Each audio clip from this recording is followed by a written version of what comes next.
Ladies and gentlemen, the stakes couldn't be higher.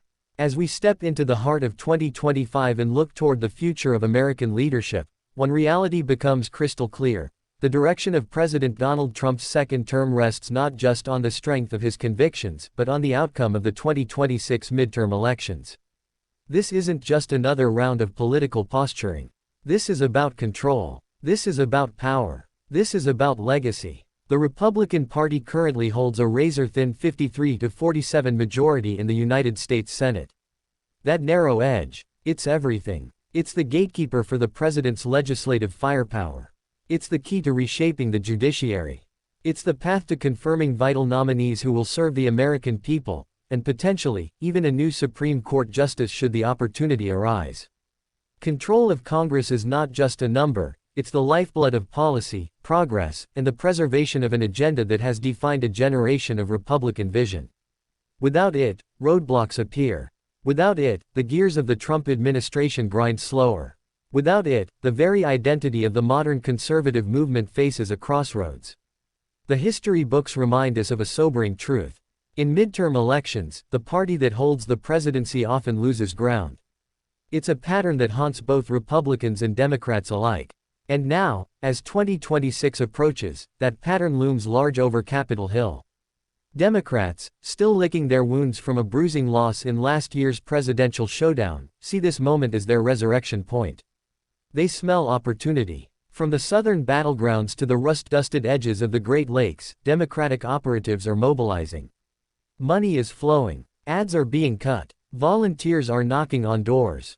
The mission is simple. Flip the Senate, dismantle the Republican firewall, and rein in Trump's final 2 years. They want to stunt his power, stall his policies, and sabotage his legacy. But Republicans aren't sitting idle. No, the GOP knows exactly what's on the line. They understand the math. They feel the urgency. They recognize that maintaining their grip on the Senate isn't just about political wins, it's about guarding the soul of their agenda. From tax cuts to deregulation, from judicial appointments to border security, everything hinges on holding the line. Make no mistake, this is more than a battle for seats. It's a war for direction. In key states, incumbents are preparing for the fight of their political lives.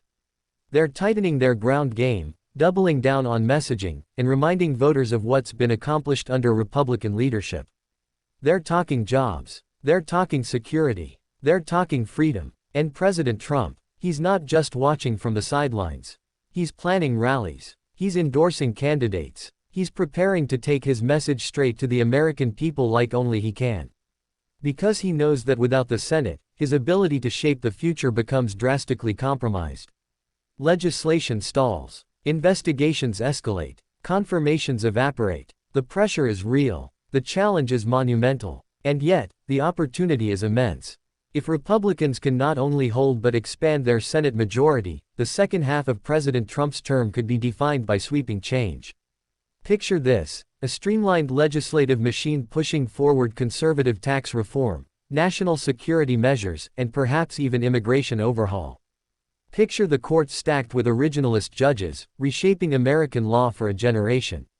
Picture the momentum that a unified Republican Congress could carry straight into the 2028 election.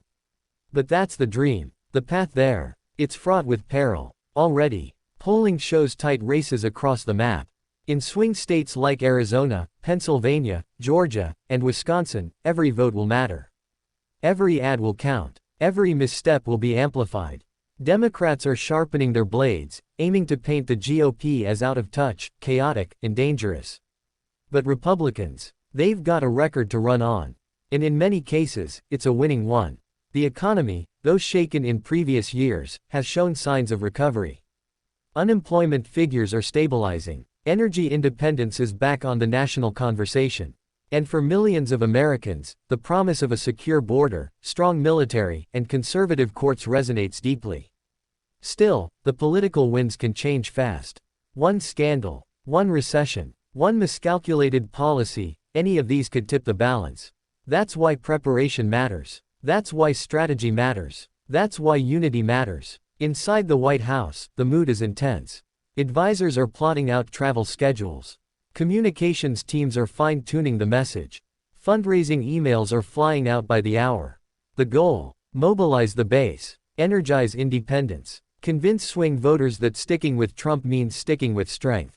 And the opposition? They're betting on fatigue. They're hoping voters are tired of the drama, tired of the tweets, tired of the Trump era.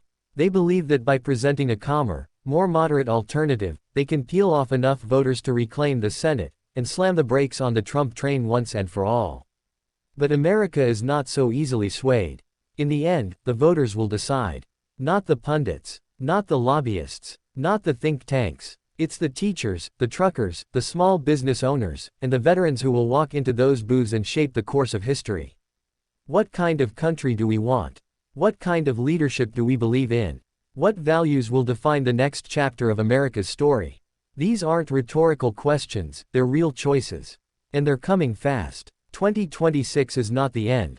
It's the fulcrum. It will determine whether Donald Trump can complete his vision, or whether his final 2 years will be defined by gridlock.